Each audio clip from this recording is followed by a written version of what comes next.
I thought we had to get permission because You have permission. You have my permission. I said, Tanisha, are we coming down there or not? She was like, well, let me check with him and see. I was like, all right, well, if she never did check with me and see. Y'all could have came. You could have texted. Fam was there all 3 days. Who was there? We live, fellas. Fam was there all 3 days. Okay. Man, boy, let me tell you something. If I didn't know she wasn't no speaker or she was magnificent. When I say that woman got up there and controlled that, I thought I was looking at myself, boy. She had control of that. She was saying blah blah blah, and it was just it was. I ain't gonna lie, it was sexy. It was sexy. Of course. Hey man, you see what I'm talking about? Delete bring that Holy Ghost, man. You just get up and you get up and start waving that napkin. That's what you do. You start waving that handkerchief. All 3 days. Cool. Well, we live, brothers. Yeah, we live. It's off. Good evening, ladies and gentlemen. We're here with another great show of Fathers and Finances for you guys. I got my three horsemen with me. I ain't forgetting y'all this time. we got Trevor Evans down there. We got Mr. Patrick Graves and Mr. Isaac Crumbly. How y'all doing tonight? Hey. Peace. We're doing good. We're gonna be discussing Juneteenth. And, how that came about and why it was so significant for us as African American people. And it started back in 1963. Technically. Whoa. You said 1963. No, My bad. That's 7 years before I was born. Right. 18. My bad, people. Look, 1863. I know I'm old, brother, but come on. Technically, the Emancipation Proclamation, January 1st, 1863, that technically freed the slaves. And of course, January 31st, 63, that kind of put the stamp on it with the 13th Amendment. But them white folk weren't having that. Still, the torture, the lynchings, all of that still happened for a whole 2 years and longer than 2 years. But 1865, the General Granger went down there with 2,000 Union troops. He wasn't playing. See, now it was said that they sent somebody prior to him doing that. Prior to Mr. Granger going down there, they sent a messenger to relay the message that, look, the slaves are free. You know what I mean? Y'all got to let these slaves free. But of course, they murdered him. So 1865, Mr. Granger, he go down there with 2,000. That's a lot. 2,000. They was definitely making a statement then. 2,000 Union troops. Like, listen, y'all got to let them slaves go. You know what I mean? It ain't no more slavery, man. Y'all have to let them go. Now, as you can see those dates, fellas, we got 1863, and then, with the Emancipation Proclamation, then 1865, where they had to really enforce the Emancipation Proclamation. Why you guys feel like it was so drawn out, and why do you think it continued to happen, even though, you know what I mean? Like, we were supposed to be free. I'll tell you why, okay? Because back then, slavery was a business, okay? Slavery was a business, and it was big business. It was big business. And a lot of money was made through slavery because, one of the biggest savings in that was what? Labor, okay? Labor. So slavery was a big business, and imagine you're these plantation owners, right? You got acres and acres and acres of whatever it is you're the master of, right? And you have all these people that are your property that basically are doing the work that you as the landowner would typically do yourself or hire someone else to do, okay? So the slavery, it wasn't necessarily about just keeping a human being and having them as your personal slave. It was your workforce. All right, because look at what everything that someone got paid to do, or if they did get paid to do it, right? Whether it was cook a meal, whether it was, defend the land or work the land or whatnot. Whatever labor needed to be done, that was done by a slave. So slavery was not just a thing of just I'm over you as far as a superior race. It was a way of life, because the imagine if every person that, if you owned a business, okay, and you could just buy labor one time and have that person do all. Damn, what's the name again? Isaac. Yeah, Isaac. Imagine Isaac. I thought he was trying to recall something.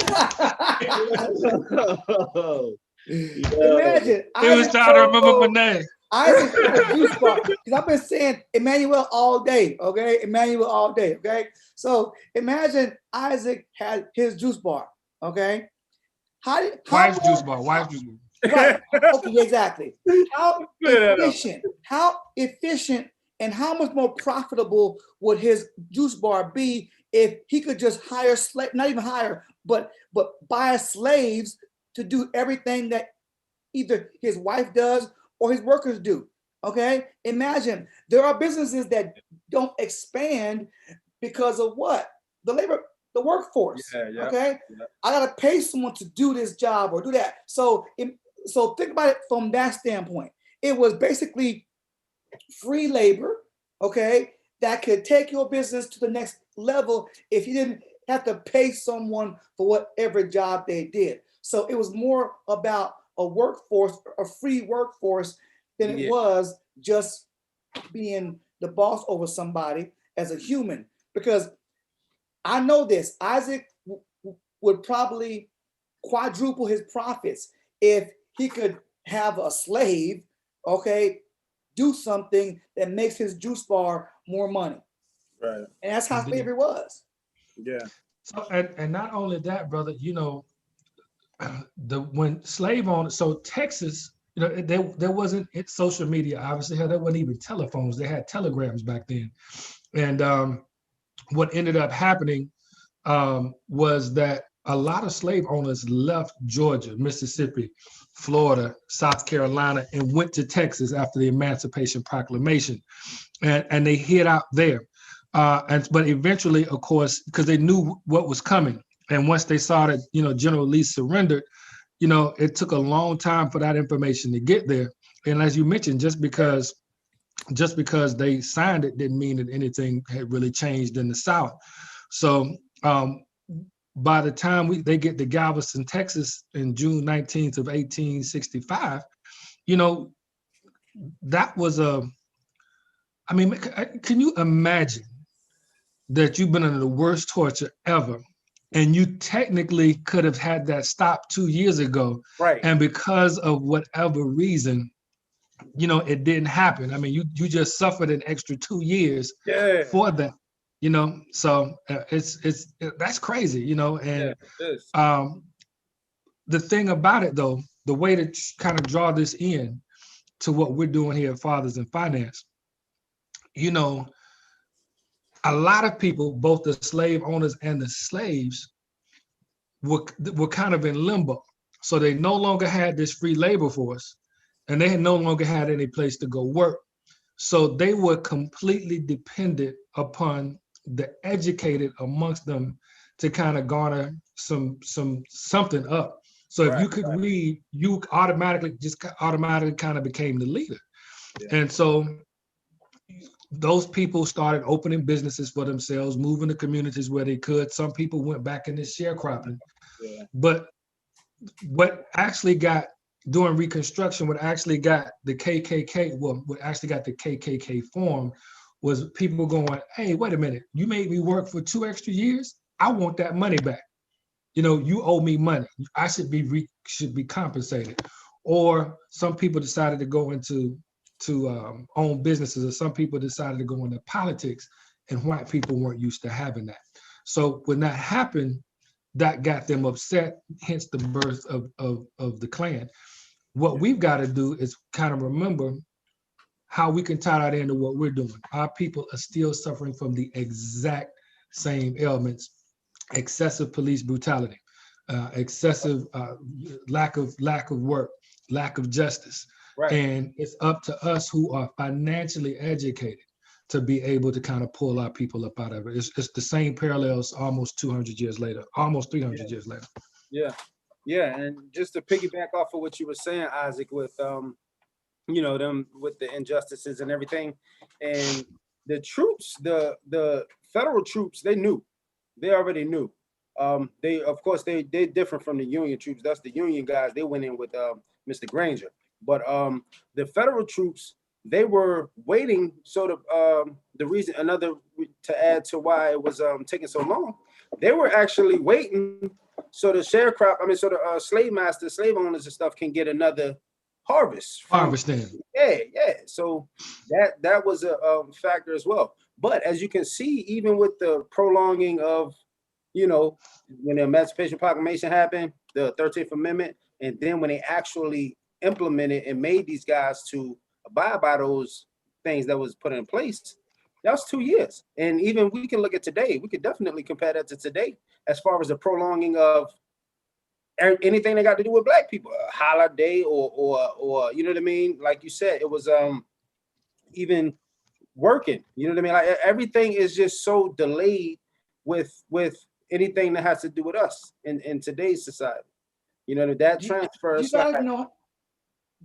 You guys know how huge, you know, we have been in American history that goes unknown. Okay. I bet you guys don't know who the very first chef was for the first family.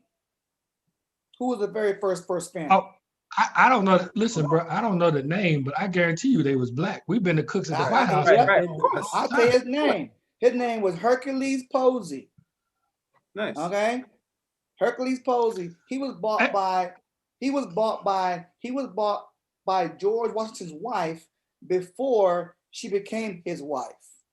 All right. She was married to a dude that died 2 years before she married George Washington. Okay. And back in them days, when you married, you know, when the husband died, the wife took on the stuff, right? Well, you know, the slaves were part of this transfer of ownership. All right. And there was this young cat there named Hercules. His name was Hercules. The reason why his last name was Posey is because he was once owned by Mary and her husband's next door neighbor. Okay, his last name was Posey, right? And he was 17 when he became her property. Well, obviously, when she married George, right? He acquired that. There you go, Letha. There you go. So what happened was when Washington moved to Mount Vernon, he wasn't happy with the kitchen staff. Okay, so he fired everybody and put Hercules in charge. I don't think you guys know just how awesome we are at cooking. Okay, everything. The food was so Bro, good. have you seen how we look, bro? We know how awesome we are at cooking. Have you seen how our people look? Exactly. We ain't missing Exactly. Right. He cooked the meal for the very first Thanksgiving. All right. And he was their cook for a number of years. Now, because they were in Mount Vernon, okay, when the slaves were free, or not before they were free, because they were in Mount Vernon didn't so much so recognize slavery. All right. So what they would do is if you were annexed from a slave town or a slave area or slave state, okay, if you were gone 6 months, you were free.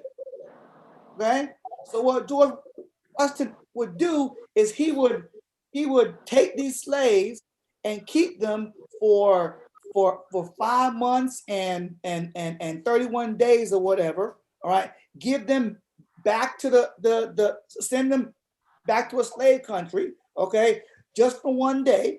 All right, and then bring them back. So he would rent them, or he would keep them slaves, right, for 6 months at a time. So even though they were his slaves, okay, because he owned over 50 of them, all right, but because they were his slaves, if you was a slave and you was in a free country, a free part of the country, if you was there for 6 months, you were considered free. So he would legit send them back 5 months and 31 days every 5 months and 31 days just for 1 day, so that they remain a slave. Now, how cool is that? Extremely. And that's why when people start talking about George Washington, he was a father of the country, he was a good man, this, that, and the other, and he was kind to his slaves. I'm like, dude, if you got a slave, you're not kind. Right. Period. I mean, number one, how are you kind? Right. Number two, the fact that you knew the law well enough to go 5 months, 29 days, could have been in February, you never know, or 28 days.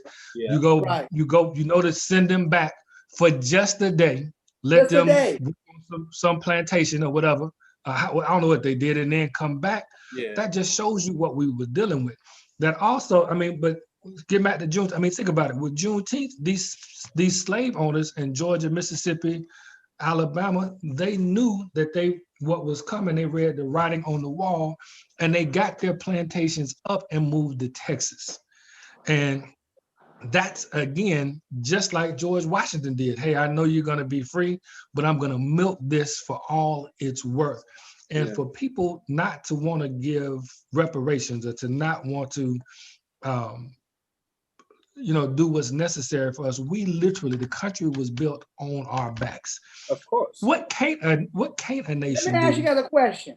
What can't a nation do with free labor? Let me ask you a question. What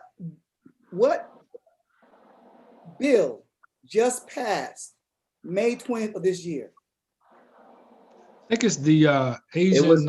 It was the bill that saying something about Asian rights in America. Thank you. Let me tell you something. There hasn't been one Asian. I ain't gonna say there hasn't been one Asian, but how many blacks have we seen died, killed, lynched, tortured, murdered in front of people, and we still ain't got no African American anti-oppressment bill, but the Asians got one. Mm-hmm. It was just passed last month. Yeah, that was fast. The Asians got one.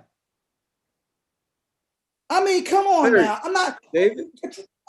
Trust me, it ain't their fault, right? It ain't their fault, okay? But God, dog. I mean, how many times do we? It's known facts about what we go through as Black Americans. Exactly. Right. And we still don't have a law passed to protect us. Okay, us. Listen, they haven't passed the anti-lynching law. They haven't. They're talking about not re-signing the John. They call it the John Lewis law. They renamed it the John Lewis Act or something of that nature. They don't want to redo the Voting Rights Act, basically. And they wouldn't. If you remember, was it yesterday or Sunday when I can't remember the senator's name, the Democratic senator's name, said that he was not going to break the filibuster because he didn't want to divide the country. And the thing that he didn't want to break the filibuster on was the Voting Rights Act. In other words, to make sure that we as Black Americans were given the right to vote, assured the right to vote, and that we would not be harassed. For instance, here in Georgia, it's against the law to pass out water now to somebody standing in a long line waiting to vote. So that is against that has just recently been passed. Say what? Why is it against the law? It's funny. Because during the election, this past election in November, people were out supporting one another as they exercising their right to vote. So they had things set up for people, so that for elderly people, if you need your medicine, we got a little medical station out here. They were just trying to make it easy for people to vote, and they don't want to make it easy for you to vote.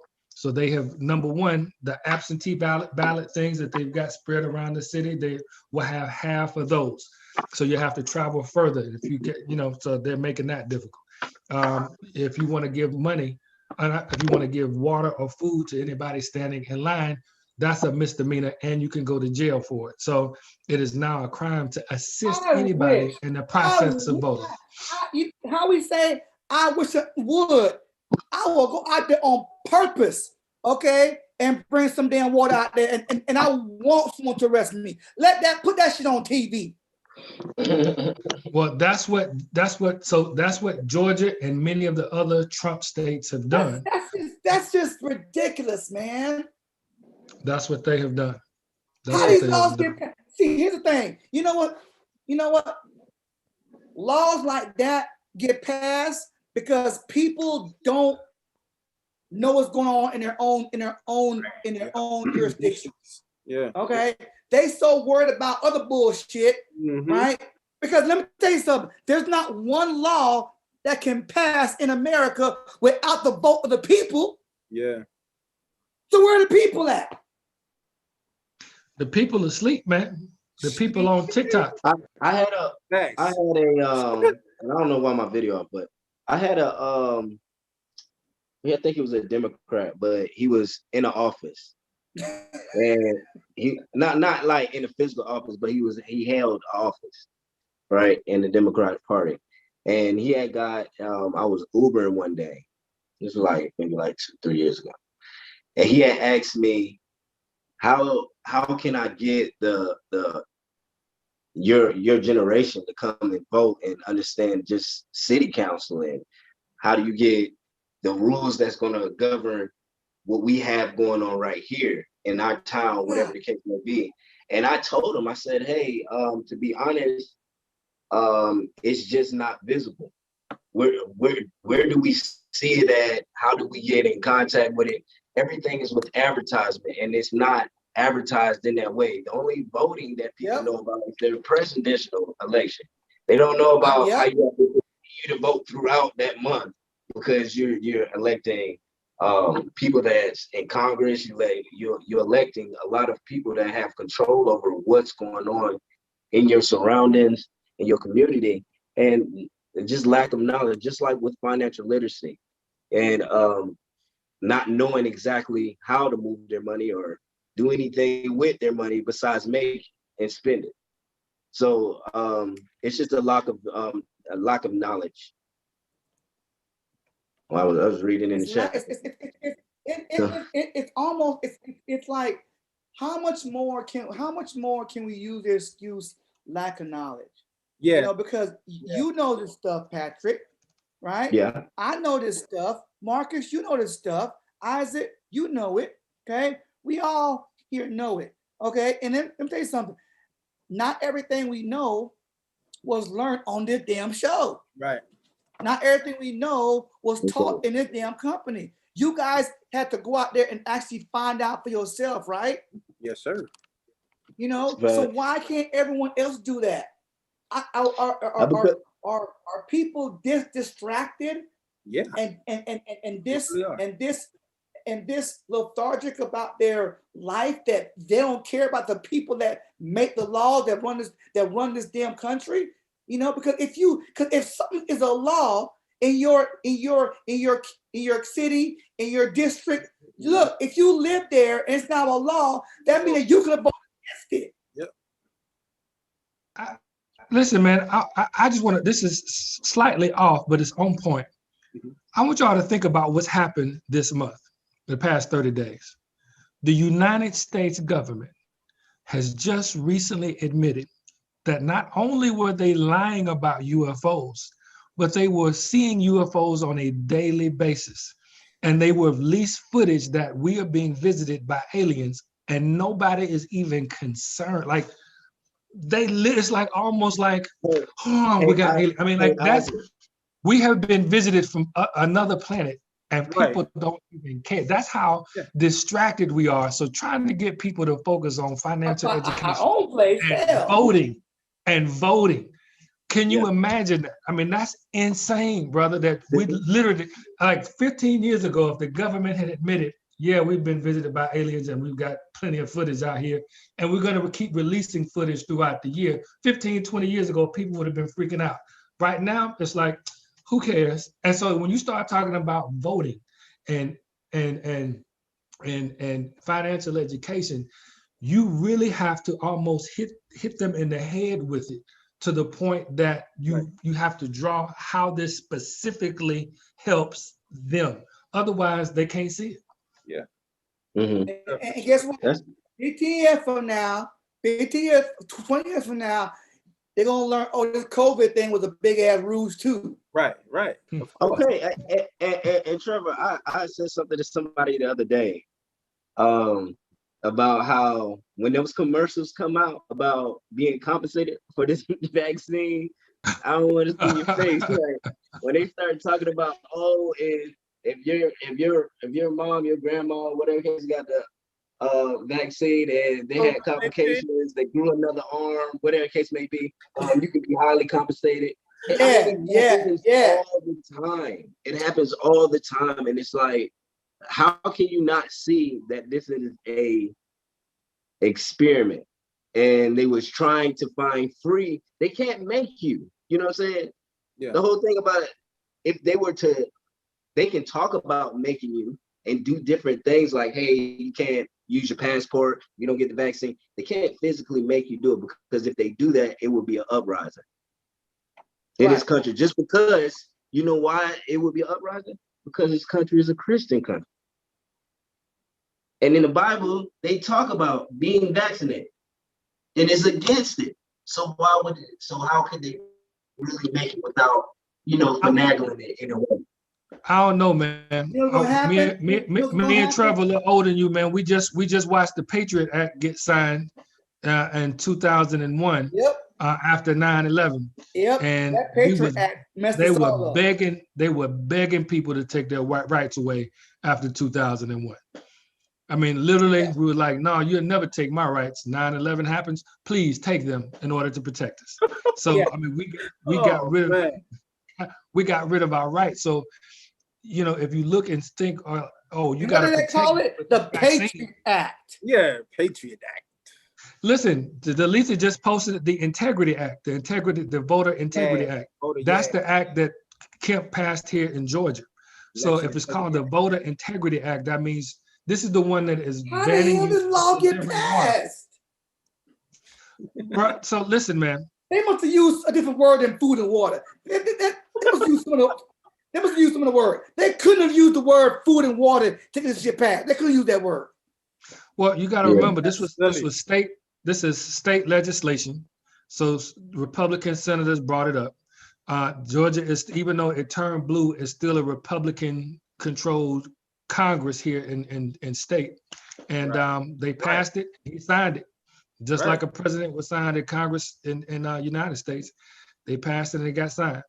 Now it can be vetoed by vote by the people, if we put it up to vote. But as it stands now, it is law. It was proposed state legislation, and it is now law. And it was called the Voter Integrity Act. And it has numerous things in it, all of which restrict voting, including helping people who are thirsty or hungry in the middle of voting. So that is what you know what that means. From now on, eat and drink before you go. That's right. That's what it means.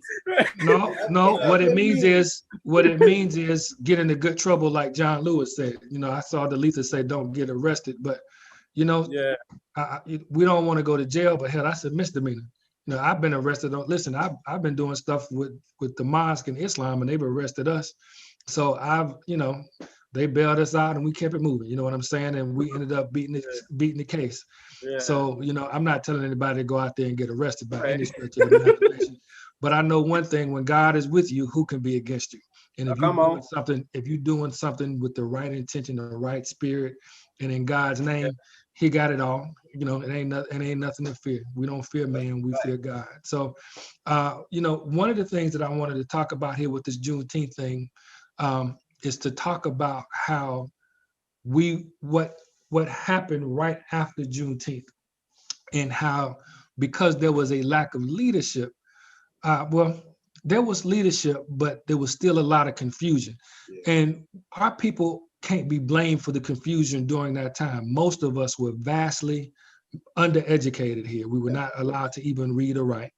And we had been under that Willie Lynch type of teaching for a long time, where we were divided by color, and all of us were the same class except for free and unfree, but we were divided by light, dark. You know, we wouldn't like Marcus because he's got light eyes, you know, something. I made it in the house. Like I'm sorry, fella. No, Isaac, right. You made it in the house with me. Nah, brother, let me tell you, I'm gonna try to rebel. I'm gonna try to rebel and be outside. But I'd have been one of the ones that was killed off rip. Say what? I'd have been one of the ones that was killed off rip. Yeah. Yeah. So I mean, you know, we all know that our spirit wouldn't have allowed us to be back then, and vice versa. But one of the things that our disunity brought about was a way for division to get in amongst us and keep us from the proper education. So one thing that we have not ever completely done is be completely unified operationally. I don't mean we go to the same church. I don't mean we go to the same mosque. I don't mean we do, but I mean viewing each other all as family and protecting one another and our interests. So, you know, there was an instance here amongst our group last year where there should have been total solidarity and there was not. And we have to make sure that we avoid that. And after Juneteenth, you know, we really could have defended ourselves a lot better. I feel like we, you know, I know we were a small group of people amongst a larger body, but think about what happened during the slave revolt with Nat Turner. You're talking about this man had mostly 70, maybe 80 people during the revolt. And for those of you that don't know, Nat Turner was a preacher. They allowed him to preach a little bit because he was a strong preacher. And they allowed him to know the word just a little bit. And so as he studied the word, he had a vision one night that God and 10,000 of his black angels came down from earth during the day of judgment, and the black angels slayed the white devil. That was his vision. At that point, he knew that he had to have a slave revolt. They actually cut, if any of you guys saw the movie Birth of a Nation about the Nat Turner story, they cut that vision out. They did not want that vision in the movie. So think about it. When his revolt happened, so what? Is that why you wanted to watch it? See, they cut it out. That's the only, listen, I shouldn't say that, but that was the primary reason I wanted to see the movie, was to see the vision.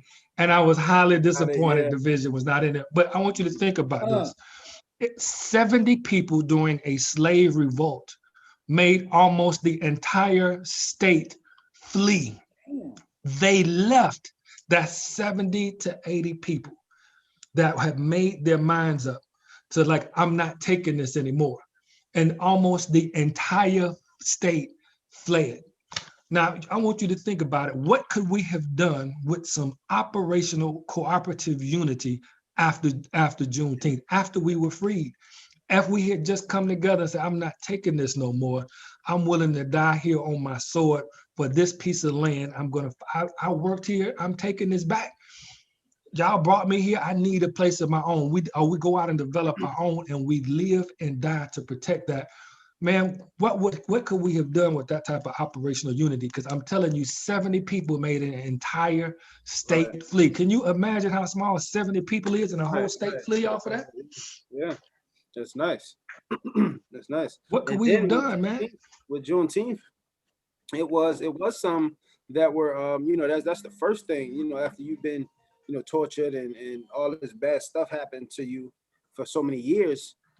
Once they let you free, I'm gone. you have, you know, slaves, they flee into the north and, you know, over wherever to get have a better life. And you had some that were actually, they had to stay back and work. Well, you know, not had to, but because, you know, they just wasn't there mentally, you know what I mean? And that's all they knew was the plantations. A lot of they'll work You know, now it's just labor, but they getting paid. You know what I'm saying? So they'll go back and work for the slave masters and stuff, and they just get compensated now, and it's not, you know, just free work. Right. And these people that are free. Yeah. People that were free, they weren't educated. Most of them were not educated. So of course, when you're not educated, you don't know what to do. You don't know really, you know, where to go and who to trust and what to believe. So yeah, I can see where, you know, there could have been a way to create, okay, now that we're free, let's try and gather some books. I don't care if they're old books, and just let's start reading. If there's one of y'all here that can read and write, you know, let's get a school going or a group together and start doing it. And you look at that, because what kept a lot of the injustice going even after slavery is because a lot of the injustice was done to the uneducated slaves.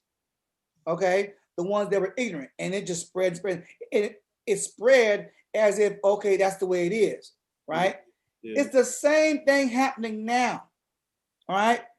Because you, me, Patrick, Isaac, Tanisha, Delise, everybody on this panel, we are the slaves that can read and write. Mm-hmm. Okay, right? And we're trying right now to put together a group of people that can learn to do the same thing. Yep. Okay. But when you ignorant and when you dumb, I'm sorry, you ignorant and dumb, you don't even know help from harm. Yeah. Right. So it's like I try, man. I try real hard to be understanding to people's plight. Okay. But I'm sorry. We live in a world where everything is at your disposal. Yes. All right. Everything is at your disposal. So I don't care what color you are. I don't care where you live. I don't care where you come from. Okay. I don't care if you say my block is hot. Every now and go speak as gunshots. I don't care no more. I'm tired of hearing that. Yeah. I'm tired of hearing that. You know, and like I said in my weekend class this weekend, I'm like, look, stop walking around like you're entitled. Mm-hmm. Okay? Because we're not there is the things that we take advantage of right now. There are people that died to give us that privilege. Okay? It's not no one's right to do anything that they do in America as a Black man. Okay? It's a privilege. Why? Because someone that we will never meet paid the ultimate price and never experienced it to give us all the privilege to sit here and do the things that we do. Okay, someone died to make you a dumbass idiot and do shit. Right. Someone died for that right. Okay, it's your choice to sit there and be a dumbass. Okay, but when you say, "Oh my God, somebody died," so I'm gonna sit here and be a dumbass, and that's what you gonna do? Yeah. That's what you gonna do? You gotta educate yourself. I don't. You know. Go ahead, Patrick. To be all the way honest, I just think that people are just they're not thinking that they're a dumbass. You're right. They're looking at their life as it is. They see what's going on in life. And I've talked to a lot of people like, you know, let me go off topic 1 second. So back in the day when I was too harsh, Patrick. I should call them all dumbasses. No, it's all right though. They're all dumbasses. It's sometimes people need to hear it in a harsh way before it triggers something in their brain. But what I'm saying is, I remember it was a time where I was in history class and they taught and they showed us the slave stories and all of that. And I hear, and you always go after class and people like, man, I couldn't live back in that time. I would have been this. In my mind, I know. No, you wouldn't. Right, exactly. No, you wouldn't. Because you got to understand the dynamic. You know why I know you wouldn't? More knowledge. Because just like when we see what we see today, and I see no action from the community in a way where it's though like, hey, I'm not saying go kill somebody. I'm not saying go terrorize anybody. But marching has its goal, and then there's actions after being showing of the force. There has to be force, not just shown force. For somebody to stop doing something, you have to engage into something different, or make it seem, or not make it seem, make it draw the line. Just like how you said, everything is open now. Draw the line. The difference between us and the Asian community and why they got that bill, the line was drawn. If things kept happening here to the Asian community, something, we will be talking about something totally different. We'd be seeing something totally different. But Patrick, I'm gonna just disagree with that last part. What have the Asian community done that where people go like, oh hell, it's gonna be blood in the street if we piss these Asians off? Right. That didn't happen. Them people got killed, which is a tragedy. First of all, I don't support violence. They shouldn't have been killed. That was horrific. All the stuff that has happened to them, I don't wish on nobody, but it does not come close to what has happened to us. Exactly. And for them, and they have not protested and the response to any of that stuff. They haven't had the same response. And for them to get that bill like that, and we out here begging people and dying at the same time. Well, the thing about it is, and what I've heard before is, we are the people that everyone gets their rights off of. Indeed. But don't nobody want to help us. That we fight for, another race or group accomplish that goal. And until, like Trevor said, people are willing to die, go out there and do stuff about it, it's not going to change. So how did we get here? People was willing to die for it. It got to a point. How do we get to the next level? People have to be willing to die for it. Yeah, I don't see anyone. But you're missing. We won't say the other. Not even die. Say this. Go to jail. If you ask, are you going to give up your fortune to change the community in New York? Say that.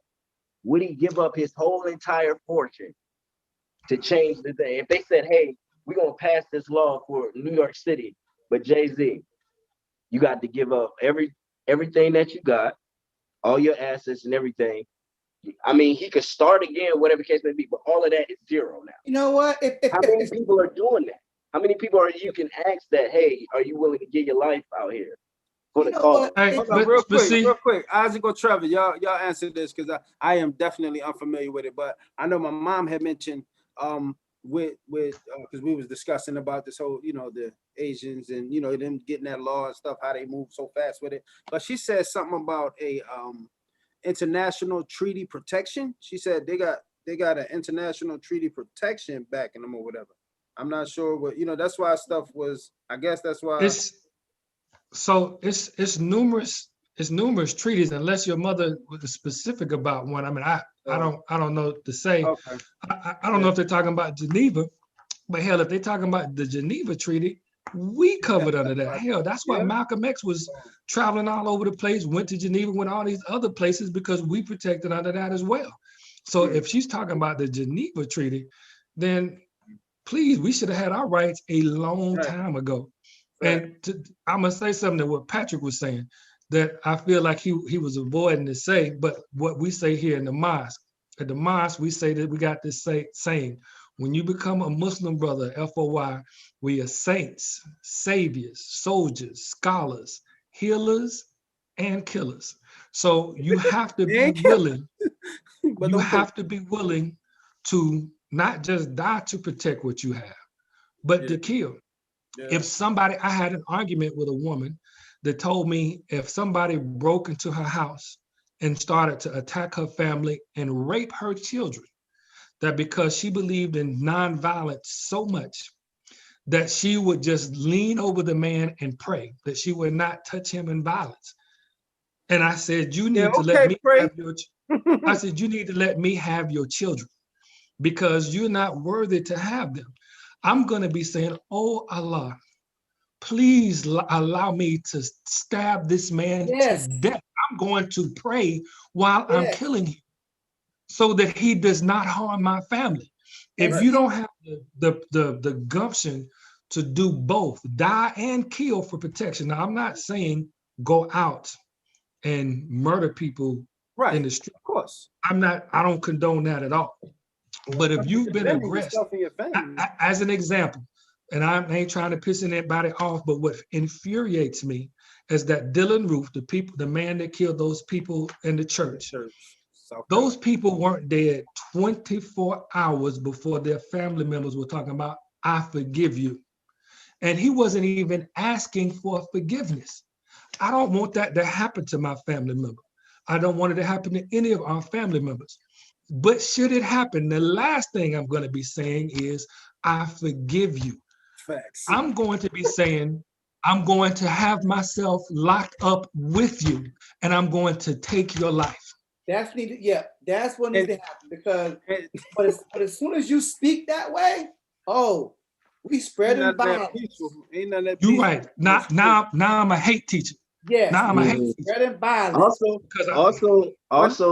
Also, whenever you talk as a Black man and talk about fighting back against an oppressing force, they change it into a race war. Yeah, and it's not a race war. Yeah, correct. It's not the thing about it, it's not a race war when you have to pick out bad apples. It's human rights. Yeah, right. If you have to pick out bad apples, if there's a bunch of bad apples in it, and we have a system that says it works, and it's working with bad apples in it, if you take out the bad apples, it's not saying that you taking out all the apples. It's just saying that you're taking out the bad apples. The thing with me was with the cop killings. Y'all know I used to be in law enforcement, correct? Right. I used to be in law enforcement for about 7 years. So every death that you see on the traffic stop is unnecessary from the time that they stop that person, because there are 4 ways to subdue a person in a traffic stop. First of all, a traffic stop is not a violent crime. You get the calls to know exactly what you're coming into. Now, I'm not talking about they got to call somebody. A lot of times that communication between the police officer and the operator and the person who ever called it out gets misconstrued. Like, it's never the way that they're saying it is. They say it one way, the person pulls up and they have to figure out what's going on. With now, we have cops that are very scared because they know exactly what's going on. They have that on their hip and they're very scared. Back in the day, if you was a sheriff of a town and you was acting, they used to run them up out of there. You're not doing against the law. You're supposed to uphold it. The thing about it is, we can march, we can talk about it, but until and I said this to Wisconsin, and I'm not saying that this should happen to those people, but the people that murder unjustly and going and killing, like the lady that went into that man's apartment talking about she thought it was the wrong apartment, or whatever the case may be. The people who are saying these things and then they put it to your face, like they slap so much stupidity to your face that is dumbed down that you like, all right, okay, whatever type deal. But if these people pop up dead, I guarantee you it will stop. If a person violates their duties as a police officer, because you sign your papers when you go into it, you know this is a dangerous job. It's like saying I want to be a firefighter. I'm scared of fires. Right. Yeah. Right. I'm not going to run in there. You know exactly what you're doing. It's like going and playing football and saying, I don't want to get hit. Right. That's what we do here. Right. You feel me? You being a police officer, you're saying to yourself, I'm ready to put myself in danger every day that I put this badge on. On top of that, to protect people from other people doing messed up stuff, because we're not going to say everybody's perfect, because everybody's not perfect. But also, I wear this bulletproof vest. I have these things to subdue you. I learn. We get taught these procedures. We train on this. It's not something that is like, oh, okay, the situation was crazy and I had to do this. Blah, blah, blah. Not wigged out. That's a job. So let me ask y'all this. Let me ask y'all this, fellas. When it comes to the mindset of the people, how many of you have seen a white person after a tragedy where somebody was murdered or killed, and they were talking about, they could be black or white. How many of you have heard them say, "I forgive you for killing my loved one"? Can you think of that on any television program? Not no. even television program. Just some white person has been murdered unjustly. Well, it's all murder's unjust anyway, but they've been murdered, and it's a horrific crime. And they interview.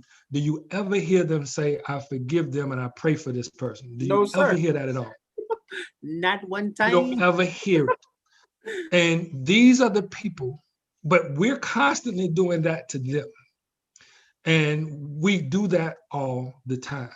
And that is the mindset, because we see the value in them, but they don't see the value in us. And likewise, we don't see the value in each other, because we will turn around and forgive them and not forgive each other for minimal offenses. Very small, trivial offenses. Like last year? I tell you. Say what? I tell you this. Last year in the courtroom where the victim, somebody said, "I forgive you," or something like that. Well, the judge, we're talking about when the judge hugged Botham Jeans, the police officer that shot Botham Jeans. Yeah. I ain't never seen that in my life. Yeah, ain't no love over here. No. Yeah, so the thing that gets me really bad is in Juneteenth, right? That I'm gonna highlight on that. First of all, if you're an African American, you live here, you was born here, whatever the case may be, Juneteenth should be the biggest holiday you celebrate in the year. Right. Ever. You know, and I'm ashamed to know this, but 3 years ago, I didn't even know what Juneteenth was. Yeah. Don't feel ashamed. They said the only reason why it became popular was Blackish. Huh? The only reason why it became popular was Blackish. That show Blackish. Yeah, it takes somebody putting it on in the front line, TV. Right? Put it on TV to see it. And that's why we got this show. That's why I'm happy to be up here with y'all boys. I'm not gonna lie to you. That shows his life. I mean, Juneteenth is definitely, I agree 1,000,000,000%. That's the most exciting. You know what I mean? We free. We free. We should be in the streets like Freaknik on that day. Yep. We should be popping firecrackers. We should be acting buck wild on that day. Donkey. Yes, sir. How they do. I ain't saying buck wild. We need to be. Listen. We need to be planning and strategizing on Juneteenth. Sure. We need to have a annual meeting when we come to some city and be like, listen, what are we doing? What's our finances looking like? What's our plan doing? Yeah, barbecue. I ain't got no trouble barbecuing as long as there ain't no pork. As long as it's just chicken and beef, we can deal with that. We don't have to have no swine. If anything, Juneteenth needs to be a day where every Black American does something positive to enhance their life. Okay, read the book. That should be the day that everybody get their IUL. Okay, everybody get their damn insurance. Right, everybody apply for their house on that day. That should be the day that everything Black, that's everything that's big in this country as far as your life and your finances. That should be the day it's done and celebrated on. Yeah, it should be a day for sure. Okay, so get your IUL Juneteenth. That's get your IUL day. Yeah, read a book and all that good stuff. Yes, sir. But yeah, that's definitely something. Of course, is beyond. You know what I'm saying? It's great to celebrate that. And they even back in the day when Juneteenth first, when they initially freed all the slaves and stuff. Well, with Juneteenth, they am I still in? Yeah, Okay, okay, I thought I was out. Okay, cool. All right, but during Juneteenth, they even, it was celebrations. You know what I mean? They got, I don't know where they got them from, but they were saying that they had, they dressed in their finest stuff and whatnot. Yeah. I don't know where they got it from. They probably made it. You know what I'm saying? Like, yeah, right. Hey, They I made mean, it. why can't we do it? it was I mean, a celebration though. turn the whole, I mean, It was turning up. we celebrate the white man's freedom. Right, Hey, right. hey, Exactly. y'all gotta think Why about can't it. we celebrate our freedom? Like this. Yeah, for sure. Who was the steamers? I mean, not the steamers. Yeah, the the, seamstresses and stuff. Yeah. the people who made clothes back then. Yeah. It was We black did. people who Seamstress, made the clothes. seamstress, Definitely did. seamstress, Huh? seamstress, Seamstress. Yeah, that's what I. Yeah. seamstress. Seam. Yeah. What you laughing so hard for, Marcus? Ain't Yeah, nothing funny. You jacked that all up, bro. That's where they got the clothes from. That's well, what you they know what? made it. Yeah. Know what? Every black congressional black individual in office, whether it's county, city, state, or federal, should make some noise on Juneteenth. Yeah, for sure. Mhm. Though. You know, For real. to make it because they're the leaders, obviously. They're the ones who are influencers, right? And then from there it goes to the damn celebrities and then the athletes, right? And then your local, So, but not enough of those people are making noise, and that's Mhm. why I'm telling you, if more of these damn athletes will make noise, if more of these damn celebrities will make noise on our behalf, people will listen because that's what they do to me anyway. Yeah. Right. But of course, they see it like, you know what, I got out on my own, so they gotta get out on their own. Right. That's how they view it. I ain't gonna lie. I know friends that play ball, and that's what they say. They say nobody had to convince me to get out or do better. I did it on my own, so I gotta tell and I can understand what they're saying, but you same way that you perpetuate and utilize your status to gain your money and your notoriety, right? Okay, use that in a way to help your damn culture. All right. Yes, you were the one to get out. You made it. Okay. Right. And yeah, nobody had to push you or anything or talk you into it. Man, I wrote 2 policies today. All right. They were black.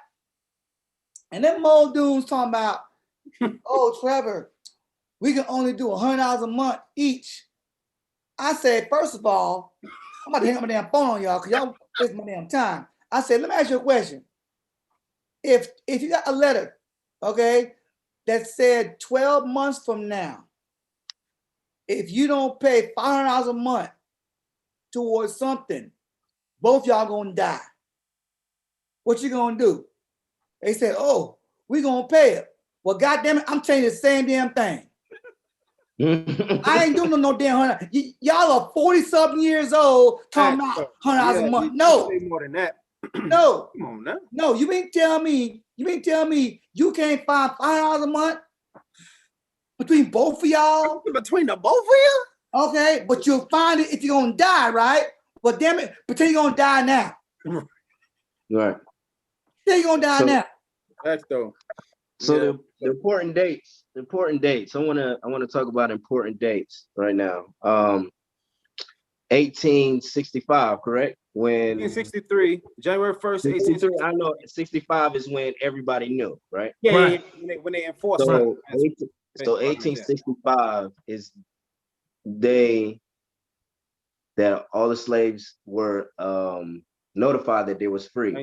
Yep. The final slaves knew. Yeah. Okay. Yep. And then 2030 is the year that we're going to educate 30 million families financially. So in 2013, how I see it, it took us from 1865 to 2030 to get on even grounds. If we're able to educate as many of our Black people in our community and them being part of that 30 million families, there's so many different things that's in the world right now that people are doing, like, Chris Paul, he got the HBCUs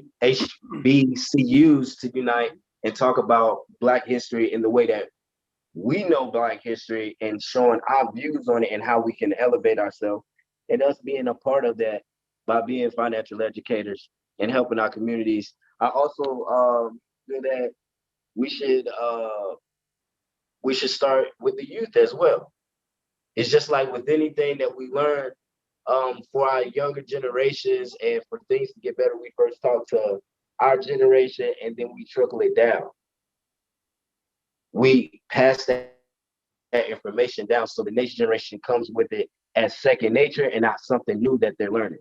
So by 2030, I foresee a change and a shift within our community with finances as far as being knowledgeable. We may not be there all the way financially as far as a a strong community or a powerful community, whereas though we're moving away, but we're definitely going to be in that parameter. Well, Patrick, man, I'm hoping that the stress that our people find ourselves in will want to push them towards financial education a lot sooner than 2030. I know that's only 17 years from now, but hopefully, we got to do something to make, Ain't 17 years. we got to have. It's not 17 years. What did I say? It's 9 years. It's 9 years. To 2030? 2030, yeah. God dang it! What am I talking about? Marcus, I've been up too long, and I'm still at this hospital. I apologize. I don't know why I thought for some reason I was thinking we were back in 20. You said 2030. For some reason I thought we were in 20. I literally was like, it's the well, ignorance, bro. It got to you. We got to change the. I literally in my mind said 2013. I don't know what is going on with me. I apologize. I'm sorry, Patrick. No, you're fine. But You're absolutely right, man. So hopefully in 9 years, I was about to say hopefully 9 years. What's looking at 17? 9 years. It's not. That's the thing about it. That's the thing about it. If you open your eyes, you already see the changes that are happening. You see it happening in other communities, but our change and things that are happening with how many people are talking about this is more than you may believe. Yeah. It's really getting out there. It's definitely getting out there. Sir. And like I was saying in our last episode, the conversation is always the same. Yeah. Get in a group with Black people. They're going to talk about the same thing, about how we're not unified. Yeah. Yes, sir. Well, guys, man, know that the hour has gone quickly. Yeah. So I appreciate everybody being on. There is our contact information for YouTube. We've got everything right there for us. And if you've got any questions, for at least for me, I'm Isaac O.C. Crumbly. Tanisha, July, put out Papa. We're gonna put Papa on there. Make sure I prefer to be called or text. So that'll be the easiest way for me. Call or text me. That'd be the best way. Man, it was a good call. It's a good conference, conversation as always, brothers. I absolutely love being on with you guys. I hate that we didn't stop and get caught up with Trevor when he was up here. But we got some big things coming up. Y'all got any last words? Yes.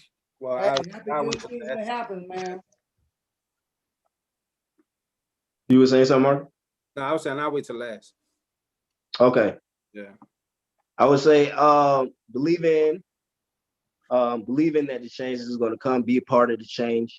Always uplift your brother next to you. Always have love and compassion for him.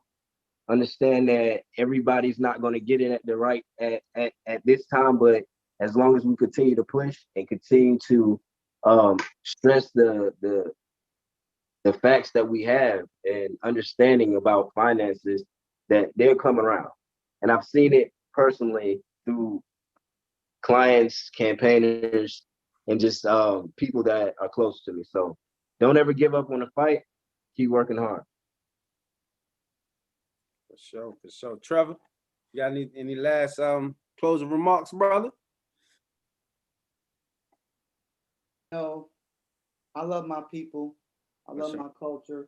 For sure. And the only thing I pray for is pray for our growth, our understanding, and that we grow out of this mentality of ignorance and put ourselves first, because no other race in this world is putting us first. So right, we gotta put ourselves first. definitely. And y'all, now in 2021, we're now in 2021, and it's been since what, 1865? Well, 1863. It's been 158 years. That's a long time that we've been free. Now, although we've been free, we're not really free. You know what I mean? We still have a lot of progress to make, and we're still facing a lot of barriers that's slowing our progress down even more to really truly become equal. And we're gonna keep doing our best to stop the procrastination and get our people right. You know what I mean? That's all we can do. Just keep fighting. We'll get there. Can I say one thing to that, Marcus?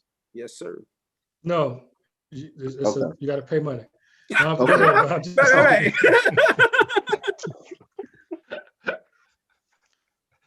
Go ahead, brother. Hey, first step is always think that. First step is know that you are equal. You just have to make them respect you as an equal. Sure. They already know that you're equal, or maybe even higher than them. Right. We have to make the world see it, and that's by our actions, how we conduct ourselves, how we unite, and how we move as a community. For sure. So, Yes, sir. All right, guys. Hey, we turning up June 19th. June 19th, hey, Let's turn party up at the Trevor drink. House. Juneteenth, party at Trevor House. Steve is going Hey, down. it ain't gonna be done, but it's gonna be an IUL party. That's all it's gonna be. IUL It's always that way. Financial Solutions Party. And you know we serving chicken. On 19. Right. And you know we gonna have the chicken. All right, Chicken y'all. only.